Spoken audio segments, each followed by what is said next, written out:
bro, he killed him. Gege, he really did it, man. He said, I'm gonna do it, and he did. He killed him, man. Gojo's dead, bro. No, but yeah, I mean, from everything we see in this chapter, it's pretty evident that Gojo is dead. All of the leaks and stuff were true. I'm pretty sure we all sort of knew Gojo was gonna die at the end of this fight. I was sort of predicting it in earlier chapter reviews, but it happened pretty suddenly. I mean, it's sort of not unsatisfying, but not like a worthy ending for this fight, in my opinion. But we can just get right into it because the start of this chapter makes it pretty evident that Gojo is not with us anymore. But we have chapter 236 titled Going South, and it's like I guess a metaphor thing, the whole title, but we'll see later. But we start off with, I guess, in this ethereal space where we sort of have been here before, I think, when Nanami died, but like this area where I guess you are just with the people that are your loved ones and just your friends and stuff, because we see Geto and Gojo and they're sitting there talking, and out of nowhere Geto's like, hey, what's up? And Gojo's like, oh fuck, like, ugh. Please tell me this is a dream. Like, this ain't supposed to be happening, bro. So right away, Gojo knows something is up, I guess, and that this is, I mean, he's dead. He has the feeling, I'm pretty sure, and he knows that he's dead, but he's like, please have this be a dream. Like, I'm just knocked out. But he's like, I always told my students when you died, you would be alone. And this is sort of like contradicting my entire theory, like, because, you know, I'm with you, and then later we see more people with him, but he's like, oh gosh, and all this stuff with Megumi's dad. And I'm pretty sure he's talking about Megumi's dad because he says, like, and then like there's stuff with his dad, but he's talking about how he had Shoko deal with it, so it's sort of fine. But I'm just gonna assume that it's Megumi's dad, Toji, the guy who almost beat the brakes out of Gojo. I mean, he did beat the brakes off of Gojo, but, you know, he came back. But he's like, gosh, I still had stuff to deal with, but I guess, like, not really anymore. And then Geto asks, like, how is the King of Curses? Because, you know, I guess from the afterlife, they were just watching Gojo and stuff, because there is sort of, I guess, like a heaven or afterlife area where you can view stuff. It seems like, I guess, if these people know and they're like completely their own people and not just made up figments of Gojo's imagination. But Gojo starts talking about, like, it, you know, he was insanely strong. Like, he says he was friggin' strong, but, you know, he wasn't giving me everything, he says. And that's interesting because we know Sukuna has more to give. We know he has more like techniques hidden that he didn't use that he probably will use coming up, just because he's probably gassed from Gojo. But he's like, you know, he wasn't giving me it all. I'm a little bit disappointed in that. And he even says he was like really disappointed that he couldn't give Sukuna like a full fight and stuff. But he's like, you know, I didn't think I would have even won, even if he didn't have the 10 shadows. And I also think that this is sort of just interesting stuff from Gege, where I'm pretty sure Gojo almost one-shotted Sukuna with his infinite void if Maharaga or Megumi wouldn't have taken the hit. So I'm not sure if Sukuna would have still been able to beat Gojo in this way. I think it would have been a lot harder for Sukuna to at least like contend with Gojo's infinity and the infinite void. But I just think that statement's interesting. And then Geto's like, you know, I'm surprised you would say something like that. You know, you're definitely not a humble person or someone that would say somebody else could beat you. But Gojo continues to talk about, like, you know, I feel sorry for him. Like, I'm no stranger to feeling like, I guess, alone or isolated because of my strength. And then Gojo says something about, like, you know, you could admire a blooming flower, but you can't understand it. And I mean, obviously it's a flower, but it's all about the metaphors and the symbology and all that stuff.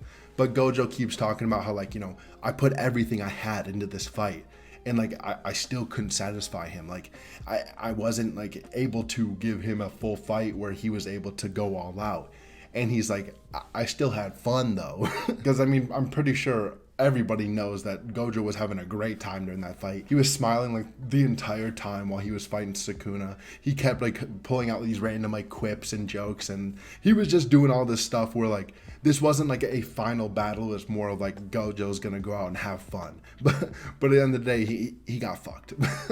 But we also see this like a nice panel like referencing back to like Sukuna and like who will teach you about love and stuff. And I'm pretty sure like for Gojo it was Sukuna who taught him, like, you know, I guess love or like having a peer, I guess, in general. But I'm still pretty sure this panel is like left ambiguous, where this will come back later for Sukuna, like the person that will teach you love is maybe Gojo if he ever comes back, which I'm really highly doubting. I do have some theories later about how Gojo could come back, if it's even possible at this point, from just the way his body is. But either way, Gojo's talking about, like, he wasn't able to give me his all, but, it's a damn shame. Like, I still had fun, though. And Geto's like, well, I'm sort of jealous. You got to go out in, like, this big bombastic, like, clash. I couldn't really do much.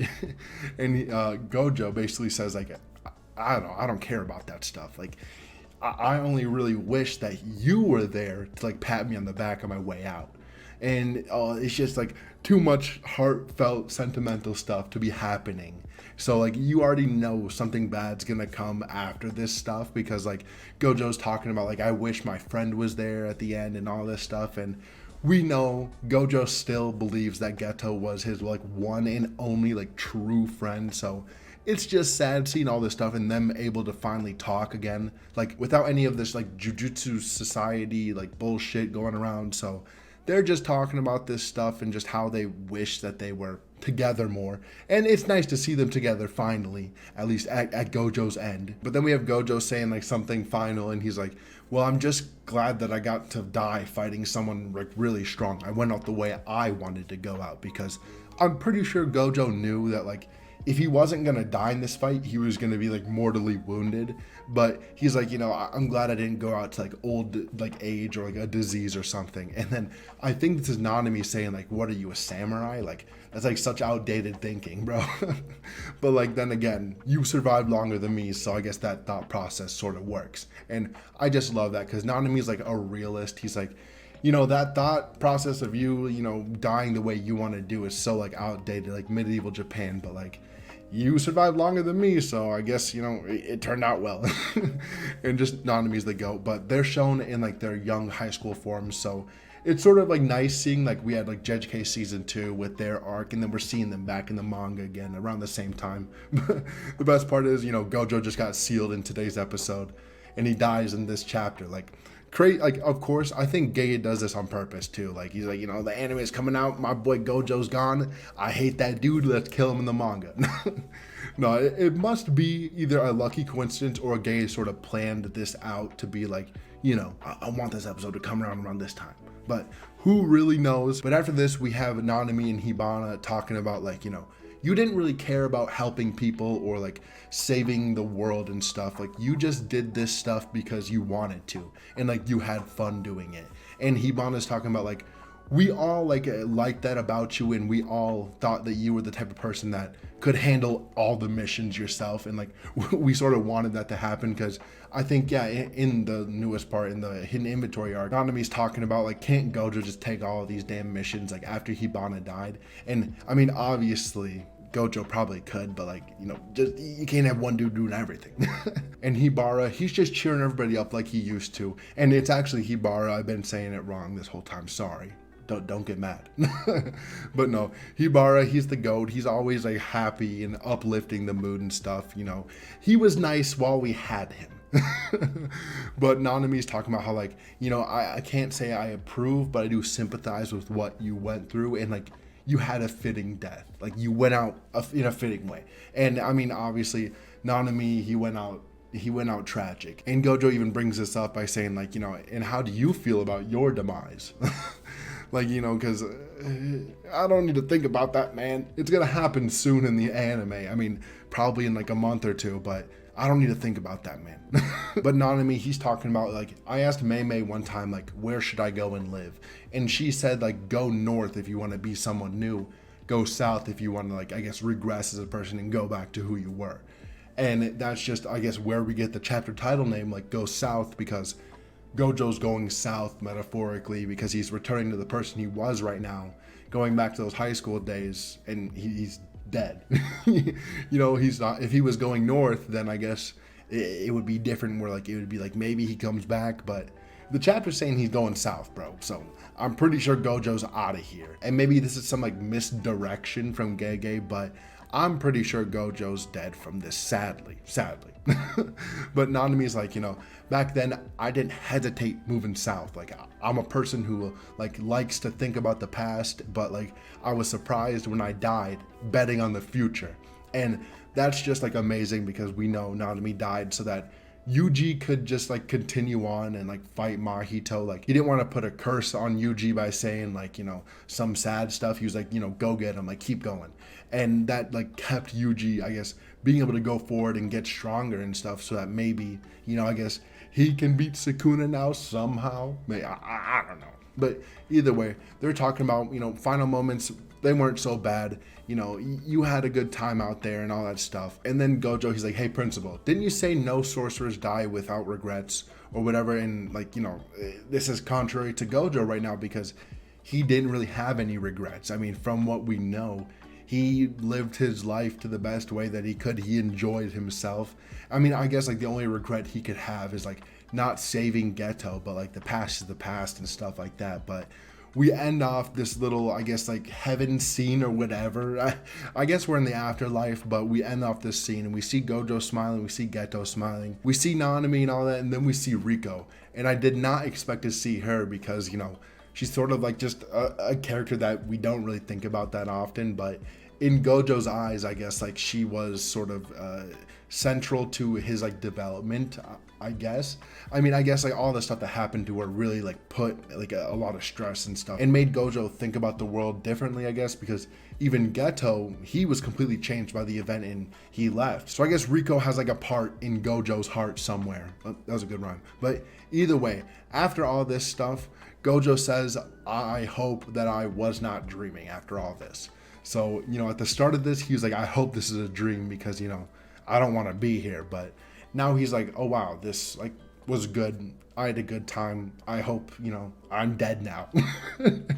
Which, I mean, it's sort of sad, but he goes out on a way where like, he wanted to go out, I guess. It's not that much bullshit in a way, but it still is, because Gojo got completely off-screened. We cut to a panel of Gojo on the ground, blood coming out of his mouth. His torso is like disconnected. It's got blood on it, and he just looks dead. And I'm a little disappointed, because I wanted to see him get hit. Like, if I want to see like Gojo Satoru getting killed, I want to see the panels. I don't want to see the aftermath. It's a little bit annoying, and it's like a red flag sort of for like, manga when they're about to end. Usually stuff like the pacing goes really fast and stuff gets cut out. Like Naruto, lots of off-screen fights where like you want to see this stuff happen, but it's not going to. And I mean, this is another one where it's like, oh, come on, man. I wanted to see the end of this. I wanted to see this like final slash that like cuts through space, or just the entire world, where this stuff is it's just crazy, because Sukuna goes on a whole monologue about just how everything went down and just what he did. Just an exposition dump to us. Like, he's not really talking to anybody. I mean, I guess he's talking to the rest of the crew if he knows that they're watching, which I'm guessing he probably does. He can probably look at Mei's crows and like deduce that they're using cursed energy in some way. But he's talking about how Maharaga's adaptation can only start after, he gets hit with an attack. And then slowly it'll fully adapt to it by itself. Like, one attack, it'll fully adapt to it over time. But like, it takes time, obviously. And then Sukuna says if it receives like another attack, it'll adapt even faster. And it's sort of, I guess, what we were thinking about, like how it worked, but he just fully like just dissects exactly what it does. And of course, Sukuna knows how to do all of this stuff. He's just a genius. And then he says once the attack has been like fully analyzed and then adapted to, it continues to analyze it and adapt to it even further. So I'm gonna guess this means that like, one of Sukuna's slashes, like Maharaga over time would have adapted to it fully and then adapted to it even more to be able to like withstand an even stronger slash. Something along those lines. But then we see like these panels interjected like a little later on and right here of like Yuji and then Yuta and Maki, of like them just like being in like utter shock. And like they just don't look like they're having a good time. They just saw their teacher like just die in front of them. And then Sukuna starts talking about like, what I wanted from Maharaga was like a model. And like he's talking about like a model of like how to get through infinity. He says after the first adaptation, Maharaga's like cursed energy was like mixing and like it was altering its essence basically, so like it would be able to like neutralize infinity. So Maharaga is already like broken as fuck, and we're just learning even more about how it works. Like it can basically alter its cursed energy in any way it wants, or like any way that it can, to neutralize an attack. And that's just like bonkers, bro. That's just crazy. And then we see this panel underneath this of Maki and Yuta, and I just love this because obviously they both like they're sad, they're hurting right now, but Maki has like her hand on like Yuta's shoulder, and I just love this because like they have like sort of like a relationship. If you go back and like look at JJK Volume 0, or like just little like I guess dialogue pieces they have together, they got a little bit of a relationship together. They might develop a romantic relationship someday if one of them doesn't just die though, because that could be a possibility still. But Sukuna, he's talking about how like that was something that like I was like wanting to do, but I was unable to do. So like he waited. Also, if you guys are liking the JJK content, want new chapter reviews each week and maybe new videos too, just please subscribe. I'd really appreciate it. Back to the video. And he was just waiting for Maharaga to be able to like come up with the adaptation that would be able to neutralize infinity. And this is just like just crazy stuff again, because like of course Sukuna can do this, but like how? I mean, this man can just analyze curse energy and all this stuff. He knows so much. Like he's the master of curse energy, the master of curses. We all know this stuff, but like, you know, it's just wild to see all this stuff being explained from the horse's mouth and stuff. But he's like, you know, I waited for it to like discover an adaptation that could counter infinity. And I guess like just over time, Maharaga can just fully adapt to like anything, I guess. So that's an interesting thing to note, that Sukuna probably still has that, unless it's, you know, like fully destroyed. But he's talking about the second adaptation happened exactly the way I wanted to. Like besides the part of like the slash like projecting out, which he didn't account for, it was just like a byproduct of what happened. He's talking about he wanted to expand the technique's target. So like it wouldn't just hit like the infinity, it wouldn't just hit Gojo or Skin and Flesh. It would like hit everything. Like he talks about how like it would like hit space and I guess like the entire like essence of the world. And I guess this sort of made me think of like Black Clover Yami's like dimensional slash. Something like that where like it can cut through space, time, like everything. And that's just what I'm guessing it can do. And that's the only way you probably could get Gojo in like a final attack like that. But goddamn, I wish we could have saw it. Like maybe Sukuna thinking about how he's gonna do it and how Maharaga's gonna adapt. But sadly, we did not get most of this stuff explained during the fight, I guess, which would have been cool, but it also would have bogged down the pacing of the fight a lot, of like Sukuna saying, oh, I need him to like I need Maharaga to adapt in this certain way, and he's not adapting to this way yet, so I gotta wait a little bit longer and all this stuff. So I guess it makes sense why we didn't know about this stuff before, but it sort of, I guess it pisses me off that we didn't get to see the final attack in person. Like we didn't get to see it actually happen. But either way, he's talking about he basically targeted everything just in the world in that spot. And he said, you know, like your infinity meant nothing as long as you existed in this world, in this space. So that's just like, I mean, just a crazy attack. Like it's like just Sukuna taking his own slashing abilities like up an entire like 10 notches or something like that. But he's talking about it was a near impossible technique. And I'm guessing he says that just because without Gojo and his infinity and just his like, you know, ability to, I guess, tank hits, he wouldn't have been able to make an attack that, like, I guess is that effective with Maharaga. So that's just interesting. But he finishes by saying, like, you know, you were like a perfect model to use to be able to like make an attack like this or something like that. And he's like, you did well, Gojo. You know, I won't forgive you for as long as I live. And that's just the end of his monologue. And golly, man, he's just standing there looking down at Gojo's like dead body. He has like blood all over the side of his face. We see Gojo's body just standing there, his legs with no torso. The torso's on the ground. His arms are gone, it looks like. So the slash cut like everything from like his torsos and elbows just down. And it's just wild. Like Sukuna is beat up, like for sure. He's got blood all over his face. He had a great fight, he's saying, but he is ready for his seconds now. And we see after this panel of Gojo just being on the ground dead, this double spread of Kashimo jumping into the fight. And the narrator box comes on and says, like, with no delay at all from Gojo dying, like there's no time to mourn his death, he launches into the battlefield Kashimo Hajime, the god of lightning. And that's the end of the chapter. But before that, Sukuna's talking about how, like, I'm feeling great right now. You better not spoil all my pleasure. He's like, you better not put a bad taste in my mouth after this meal, because I really wish he would have said something like that with like the better not spoil my meal, or like here comes seconds, because all this stuff about like Sukuna eating people and like Uraame being his like chef and stuff, I wish he would have had more stuff just talking about like eating stuff, I guess. But either way, we see the title boxes come on saying Kashimo Hajime, the god of lightning. He's going into battle right now.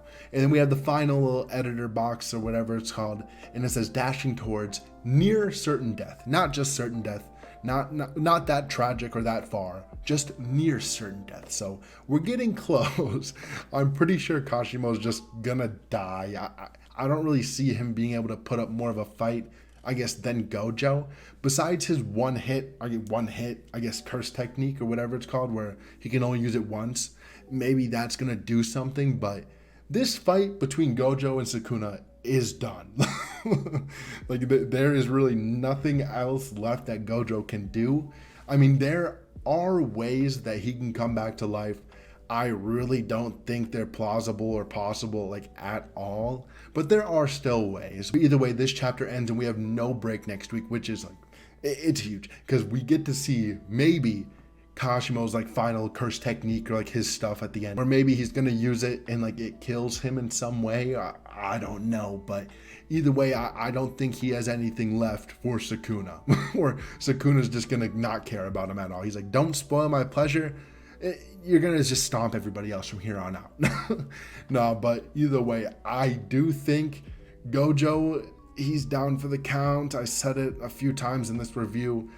I don't think he comes back. The only way I do is like maybe the cursed energy is still flowing around in his brain, because we know it's like created in your gut, and like if you take out the sorcerer's stomach, or like you destroy that area, they won't be able to make new cursed energy. But Gojo still has his head, and that's where you use it, and you like create things, I guess, out of cursed energy. You use your brain to make stuff happen. You don't just use it from your gut. But I mean, maybe he can use his reverse curse technique, like some way to build back legs. I'm not sure, but there are definitely ways where, like, I mean, we've seen someone like a Hakari, he can, like, I guess, like regen his entire body while he's in his like jackpot mode. But does Gojo have unlimited curse energy like that in like an automatic regeneration? No. And just like from what we saw his face look like, he looks dead. Now, there are some, like, I guess, ideas where, like, Yuji could, like, I guess, take over Gojo's body, but it's still in two pieces, so I'm really not sure. I'm stumped, because, I mean, obviously, I'm a big fan of Gojo. I really like him, but he's dead. And I see no way, absolutely no way for him to come back to life. Like, Sukuna straight up dogged this guy. Like, he's done, it seems like. And I'm just excited for what Sukuna has, because I've been talking about it like constantly. He has so much more like left to give. I mean, Gojo said it in this chapter, whether or not that is just writing convenience, which I've seen some people say. I'm not totally sure about that, but I really hope the story doesn't, like, I guess, take a turn downwards from here, because I definitely seen manga when they get to the end stages are just sort of shit. And I mean, I know Gege is a great writer, but I hope he isn't like just getting sick of the story and like just wants to end it, because God, that'll just be tragic. Because JJK, like, I mean, in my opinion, it's just one of the best manga that has came out like in the past 10 years, probably past like 15. Like it's great, but the ending can make it or break it for any manga, like we always see, you know, this show is great, but the ending sucks. Or like this show sucks, but the ending is great. Stuff like that can make or break a manga or an anime where I'm just not sure where we're going. Because before you could sort of like, I guess, predict what would happen next. You know, the fighting was going to keep going with Sukuna and all that stuff. But now that Gojo dies just like sort of out of the blue, which, I mean, we all knew he was going to die, but like, you know, this was sort of sudden. And especially since it was off screen, it sort of carries a lot less weight than it really should. Like, I mean, I was sad that Gojo was dead, but like, you know, there was no weight when I read the panels. I was like, oh, okay, like Sukuna one-shotted him with this attack. But I mean, maybe some more stuff will come back, because I still, and I've been saying it for a while now, I need to hear somebody say like, throughout heaven and earth, I alone am the honored one. Like, because it's just a badass line. They both have been like stated to be the honored one, and like for one of them to say it, I guess, to the other one would just be too like fucking crazy. And that's where I get the idea where maybe Gojo can somehow, I guess, revive himself, and like he comes down again and like points in the ground and the earth and says, you know, I'm the honored one and stuff like that. But just from what we see, that's a no. That's just a no. I'm pretty sure Kashimo comes in, does some really cool shit, but dies. Kenjaku probably is going to pull up to the rest of the crew because he's like, okay, Gojo's not a problem anymore. Now the rest of these guys are going to die. We're going to have Yuji and Maki, Yuta probably fighting against Kenjaku, maybe Urahame too. But from here on out, we're not really sure how the group's going to split, because maybe they're all going to fight in this big room with the pillar with all the TVs and stuff. I don't know. But this fight is over. Sadly. Nah. But, I mean, all the Sukuna fans are probably like, they are lit right now. I mean, I'm pretty happy with the way the fight ended. I'm just sad that it ended too quick, I guess. Like, I wanted, like, maybe 2 more chapters of just, like, more of a struggle, I guess, from Gojo's part, because I mean, we only saw him on his like back foot a little bit in the last chapter, but he still seemed to be, you know, like ahead of all this stuff and know what's going to happen next and all that stuff. But I would have liked to see more of like a downfall of Gojo instead of just him being dead in the next chapter. But I mean, I guess that's personal grievances. You guys can let me know what you thought about it, because I mean, in the end of the day, I still think the story is doing really good. I still think it's a great chapter. I just wanted to see a little bit more from like Sukuna against Gojo. But obviously more people will be able to fight Sukuna later on, but it just doesn't seem like anybody could defeat Sukuna at this point. Even though he is injured, I mean, he still has that attack from Maharaga he used on Gojo that could pretty much decimate everybody in the crew. Maybe not Hakari, because, you know, his regeneration, and if he hits jackpots, he might be able to go toe-to-toe with Sukuna, which I am really ready to see that, especially like Maki's fight too. But from here on out, Gojo is out of the story again. Rest in peace, my guy. But you had it coming. Like, we all knew it was coming sooner or later. And if he does come back, that'll probably be a pretty big surprise to me, because I don't really expect it at all. But I also won't be, you know, flabbergasted by it, because there is precedent for fake out deaths, not in JJK as much, but like maybe the one time he does use it is the time we see Gojo die. And I mean, I'm not sure. I still think Gojo has to die for this story to conclude, just because like Yuji's probably going to get a big rage amp in some way, and we're going to see some crazy shit from there. But this video is already long enough. Thank you guys for watching. And if you have any theories or stuff of what's going to happen next, please comment down below. And if you made it this far, please subscribe. I'd really appreciate it. That would help me out a lot, you know. But yes, thank you guys. I appreciate you guys watching this video again. Thank you. Rest in peace to Gojo. That's all I got to say. But again, thank you guys, and peace.